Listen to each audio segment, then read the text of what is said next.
Hello नमस्कार, आप सभी का मुकेश बैरागी एकेडमी यूट्यूब चैनल में बहुत बहुत स्वागत है। हम आरबीएसई बोर्ड कक्षा 7 की बुक पढ़ रहे थे, राजस्थान अध्ययन की भाग 2।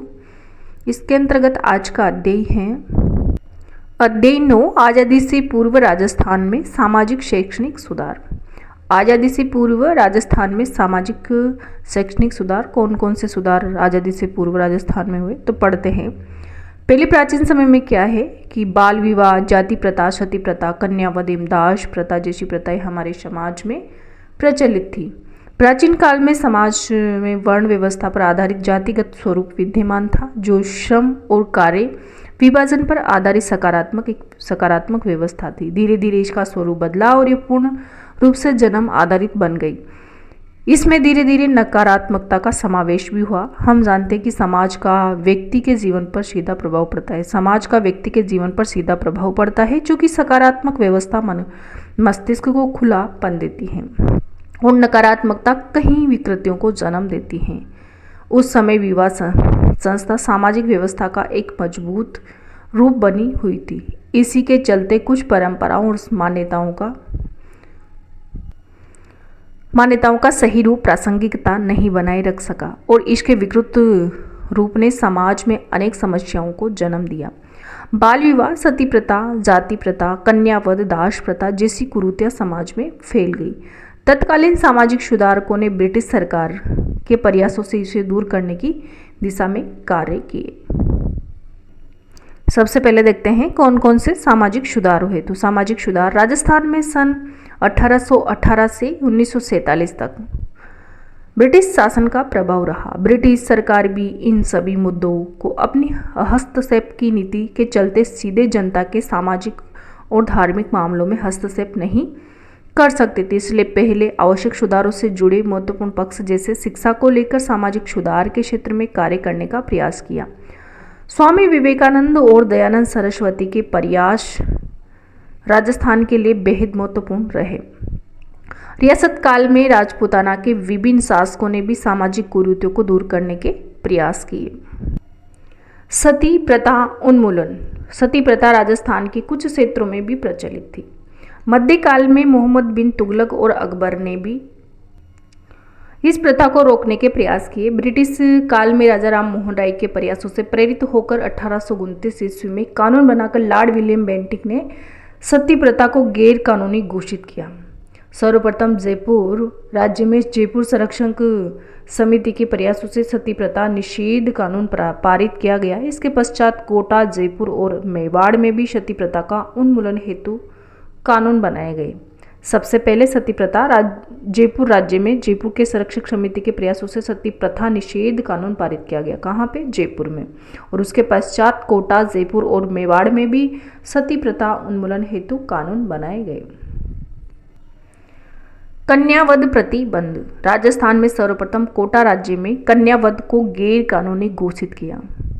कोटा राज्य में कन्यावध को गैर कानूनी घोषित किया सबसे पहले। इसके पश्चात बीकानेर, जोधपुर, जयपुर, उदयपुर, अलवर राज्यों ने इस प्रथा को गैर कानूनी घोषित किया। कन्यावध को सबसे पहले कौन से राज्य ने? कोटा राज्य ने। तो कोटा राज्य में कन्यावध को गैर कानूनी घोषित किया और उसके पश्चात बीकानेर, जोधपुर, जयपुर, उदयपुर और अलवर राज्यों ने भी इस प्रथा को गैर कानूनी घोषित किया। बाल विवाह एवं अनमेल विवाह निषेध कानून। बाल विवाह एवं अनमेल विवाह निषेध कानून कम उम्र की कन्याओं का उससे अधिक अवस्था के पुरुष से विवाह कराना, अनमेल विवाह तथा अवयस्क बालक बालिकाओं का विवाह कर देना, दोनों ही कुप्रथाएं समाज के प्रचलन में थी। इससे बालक बालिकाओं के शारीरिक और मानसिक स्वास्थ्य पर विपरीत प्रभाव पड़ता था, जो प्रगतिशील समाज के लिए उपयुक्त नहीं था। राष्ट्रीय स्तर पर अनमेल एवं बाल विवाह जैसी कुप्रथाओं को रोकने के लिए समाज सुधारक स्वामी दयानंद सरस्वती ने आवाज उठाई। 10 दिसंबर 1903 में अलवर रियासत में बाल विवाह और अनमेल विवाह निषेध कानून बनाया गया। तो बाल विवाह और अनमेल विवाह निषेध कानून कहाँ बनाया गया? 10 दिसंबर 1903 में अलवर रियासत में। 10 दिसंबर 1903 अलवर रियासत बाल विवाह और अनमेल विवाह निषेध कानून बनाया गया। दास प्रथा उन्मूलन। भारत में दास प्रथा प्राचीन काल से ही अस्तित्व में थी। राजस्थान भी इससे अछूता नहीं रहा। मुगलों के आगमन के बाद इस प्रथा को बढ़ावा मिला। दासों की संख्या के आधार पर कुल और परिवारों की प्रतिष्ठा एवं उच्चता का आकलन होने लगा था। ये शासक सामंतों एवं धनिकों की यहाँ सेवा शुश्रूषा के लिए रहते थे। इनकी सामाजिक स्थिति अच्छी नहीं थी। इस प्रथा को चाकर या हाली के रूप में समझा जा सकता है। इससे समाप्त करने हेतु अंग्रेजों द्वारा 1833 ईस्वी के चार्टर अधिनियम द्वारा समाप्त किया गया। दास प्रथा को कौन से अधिनियम द्वारा समाप्त किया गया? तो 1833 के चार्टर अधिनियम के द्वारा समाप्त किया गया। अगले सामाजिक सुधार है डायन प्रथा निर्मूलन। डायन प्रथा निर्मूलन। राजस्थान में कुछ जातियों में स्त्रियों पर डाकन होने का आरोप लगाकर उन्हें मार डालने की कुप्रथा व्याप्त थी।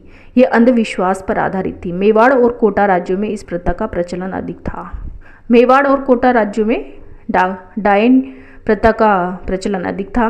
1853 में डाकन प्रथा की जानकारी मिलने पर एजीजी राजपुताना ने इस अमानवीय प्रथा को प्रतिबंध करने हेतु कानून बनाने के लिए रियासतों के शासकों पर दबाव बनाया। कुछ रियासतों के द्वारा इस प्रथा को गैर कानूनी घोषित कर दिया गया। आगे हैं प्रमुख शैक्षणिक सुधार। भारतीय समाज में प्राचीन काल से शिक्षा का महत्व रहा। प्राचीन काल में शिक्षा के मुख्य केंद्र घरेलू शिक्षा, गुरुकुल, विद्या आश्रम, उपाश्रय, पाठशाला, मकतब और मदरसे, मठ आदि रहे हैं। परिवार प्राथमिक और व्यावसायिक शिक्षा के प्रमुख केंद्र होते थे। राजपूताना में भी शिक्षा विभिन्न कालक्रमों से गुजरी है।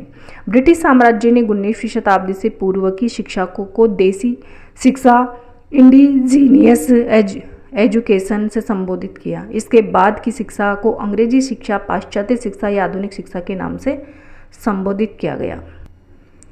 इस प्रकार 19वीं शताब्दी में एक और शिक्षा का पारंपरिक स्वरूप नजर आता है तो दूसरी ओर अंग्रेजी शिक्षा का प्रभाव। 1819 में आधुनिक शिक्षा का स्कूल अजमेर में खोला गया। 1819 में आधुनिक शिक्षा का स्कूल अजमेर में खोला गया। तो आधुनिक शिक्षा का स्कूल कब खोला गया? 1819 में। और कहाँ पे खोला गया? अजमेर में खोला गया। इसके पश्चात पुष्कर, बिनाय एवं केकड़ी में भी स्कूल खोले गए, लेकिन लोगों द्वारा ईसाई धर्म की दी जाने वाली शिक्षा का विरोध किया गया। परिणाम स्वरूप ये सभी स्कूल बंद कर दिए गए। 1835 ईस्वी में अंग्रेजी भाषा राजकीय भाषा बना दी गई। अतः अंग्रेजी शिक्षा प्रणाली का महत्व बढ़ा। फलस्वरूप रियासतों में आधुनिक शिक्षा प्रणाली को अपनाने वाले स्कूल खुलने लगे। 19वीं सदी के अंत तक जैसलमेर को छोड़कर राजपूताना की सभी रियासतों में शिक्षण संस्थाएं प्रारंभ हो चुकी थी। प्राथमिक स्कूल और मिडिल स्कूल क्रमोन्नत होकर हाई स्कूल बने। इनमें सबसे पहले अजमेर का सरकारी स्कूल 1851 में हाई स्कूल बना। सबसे पहले कहाँ का स्कूल हाई स्कूल बना? तो अजमेर का सरकारी स्कूल 1851 में हाई स्कूल बना। रियासतों में हाई स्कूल कक्षाओं की पढ़ाई प्रारंभ हुई। राजपूत शासकों, रियासतों के शासकों, राजकुमार सामंतों के पुत्रों के लिए अंग्रेजी शिक्षा का पृथक प्रबंधन करने के उद्देश्य से सन 1872 में वायसराय लॉर्ड मेयो के नाम पर अजमेर में मेयो कॉलेज की स्थापना हुई। अजमेर में मेयो कॉलेज की स्थापना कब हुई? सन 1872 में वायसराय लॉर्ड मेयो के नाम पर अजमेर में मेयो कॉलेज की स्थापना हुई, जिसका प्रथम सत्र 1875 से 76 में प्रारंभ हुआ।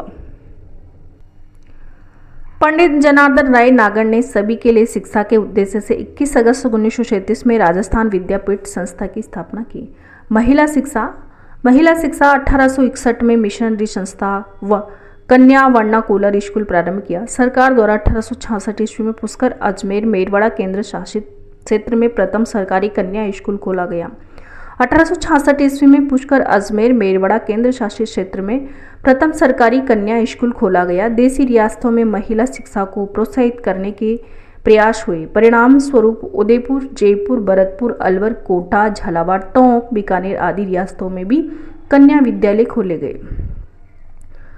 उदयपुर, जयपुर, भरतपुर, अलवर, कोटा, झालावाड़, टोंक आदि बीकानेर आदि रियासतों में भी कन्या विद्यालय खोले गए। आगे हैं प्रमुख जननायक। राजस्थान की भूमि में कुछ ऐसे जननायक भी हुए जिन्होंने न सिर्फ स्वतंत्रता में अपना योगदान दिया बल्कि समाज में फैली हुई कुरीतियों को दूर करने के साथ ही स्त्री शिक्षा हेतु विशेष प्रयास किए। भोगीलाल पांड्या को राजस्थान के आदिवासियों का मसीहा और वागड़ के गांधी के नाम से जाना जाता है। आदिवासियों के मसीहा और वागड़ के नाम गांधी के नाम से किसे जाना जाता है? तो भोगीलाल पांड्या को जाना जाता है। इनका जन्म 1904 में डूंगरपुर में हुआ। भोगीलाल पांड्या का जन्म 1904 डूंगरपुर में हुआ। इन्होंने बच्चों एवं प्रौढ़ों के लिए पाठशाला स्थापित की। यह पाठशाला आगे चलकर वागड़ सेवा मंदिर के नाम से प्रसिद्ध हुए। अगले प्रमुख व्यक्ति है नानाभाई खाट, भील, सेंगाबाई और कालीबाई। डूंगरपुर राज्य में जन जागृति हेतु सेवा संघ द्वारा पाठशालाएं खोली गई। राज्य के पुलिस अधिकारी ने नानाबाई को पाठशाला बंद करने के लिए कहा। उनके मना करने पर उनकी हत्या कर दी गई।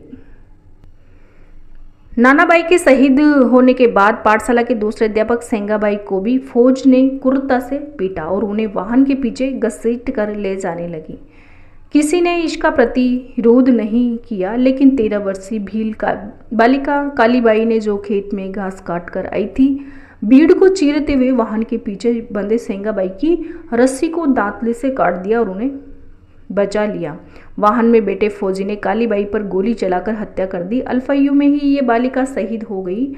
नानाबाई खाट, सेंगाबाई, कालीबाई के त्याग ने शिक्षा की स्थिति को मजबूत करने में महत्वपूर्ण भूमिका निभाई। करणी सिंह, बीकानेर रियासत के महाराजा करणी सिंह का जन्म 1924 में हुआ था। वे 1952 से 1977 तक 25 साल लोकसभा के सदस्य रहे। इनके द्वारा बालिका शिक्षा के लिए सराहनीय प्रयास किए गए। सह शैक्षिक गतिविधियों के उन्नयन हेतु खेलकूद, निशानेबाजी आदि को प्रोत्साहित किया एवं छात्रवृत्ति की शुरुआत भी की। अगले हैं हीरालाल शास्त्री। हीरालाल शास्त्री का जन्म 24 नवंबर 1899 जोबनेर, जयपुर में एक कृषक परिवार में हुआ। हीरालाल शास्त्री का जन्म कब हुआ? तो 24 नवंबर 1899 को जोबनेर, जयपुर में एक कृषक परिवार में हुआ। प्रारंभ से ही समाज सेवा की भावना इनके मन में रही, जिसके कारण इन्होंने जयपुर राज्य की सेवा का परित्याग कर दिया। सन 1929 में इन्होंने दूरस्थ एवं पिछड़े गांव वनस्थली का अपना कार्यक्षेत्र चुना। यहाँ इन्होंने जीवन कुटीर नामक संस्था की स्थापना की, जहां समर्पित सामाजिक ग्रामीण कार्यकर्ताओं को रोजगार एवं ग्रामीण क्षेत्र की पुनर्रचना हेतु प्रशिक्षण दिया गया। यह आगे चलकर प्रजामंडल में भी सक्रिय रहे। 1948 में जयपुर स्टेट के एवं 30 मार्च 1949 को राजस्थान के प्रथम मुख्यमंत्री बने। कौन? हीरालाल शास्त्री। अपनी पत्नी के साथ मिलकर महिला शिक्षा को बढ़ावा देने के लिए वनस्थली विद्यापीठ की स्थापना भी की। हीरालाल शास्त्री के द्वारा वनस्थली विद्यापीठ की स्थापना भी की गई। अगले प्रमुख व्यक्ति है रतन शास्त्री। रतन शास्त्री को महिला शिक्षा के क्षेत्र में उल्लेखनीय योगदान देने वाली महिला के रूप में जाना जाता है। इन्होंने वनस्थली विद्यापीठ की स्थापना की। महिला एवं बच्चों के शिक्षा के क्षेत्र में उल्लेखनीय कार्य करने के कारण इन्हें कई सम्मान मिले, जिनमें पद्मश्री, पद्म भूषण और जमनालाल बजाज अवार्ड प्रमुख हैं।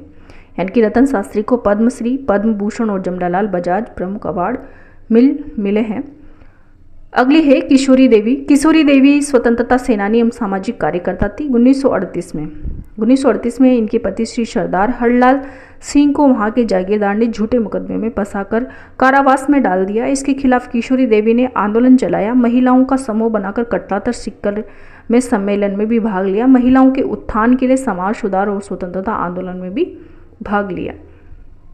अगले प्रमुख व्यक्ति हैं मामा बालेश्वर दयाल। मामा बालेश्वर दयाल 10 मार्च 1905 को जन्मे। मामा बालेश्वर दयाल सामाजिक कार्यकर्ता के रूप में प्रसिद्ध हैं। इन्होंने भील जनजाति विशेष कर राजस्थान एवं मध्य प्रदेश के लोगों के लिए काम किया। इसके लिए उन्होंने जल, जंगल और जमीन आंदोलन चलाया। तो जल, जंगल और जमीन आंदोलन किसके द्वारा चलाया गया? मामा बालेश्वर दयाल के द्वारा। आगे इसके अभ्यास प्रश्न है। आजादी कि पूर्व राजस्थान में कौन सी कुप्रथाएं प्रचलित थी? तो आज़ादी से पहले सती प्रथा थी, डाकन प्रथा थी और बाल विवाह थी। उपयुक्त सभी इसका आंसर है। 1819 को आधुनिक शिक्षा का पहला स्कूल कहाँ पे खोला गया? तो 1819 में आधुनिक शिक्षा का पहला स्कूल अजमेर में खोला गया। मिलान वाला क्वेश्चन है दास प्रथा। तो दास प्रथा एक कुरीति है। किशोरी देवी सामाजिक कार्यकर्ता थी। मेयो कॉलेज अजमेर में स्थित है और भोगीलाल पांड्या बागड़ के गांधी कहलाते हैं। तो ये था आज का टॉपिक कक्षा 7 की बुक से अध्याय 9 आज़ादी से पूर्व राजस्थान में सामाजिक शैक्षणिक सुधार। तो वीडियो देखने के लिए आपको बहुत बहुत धन्यवाद। वीडियो पसंद आए तो लाइक करें, शेयर करें और कमेंट बॉक्स में कमेंट जरूर करें। अगर आप चैनल में पहली बार आए हो तो चैनल को सब्सक्राइब करें ताकि इस प्रकार की वीडियो आपको मिलते रहे। Thank you.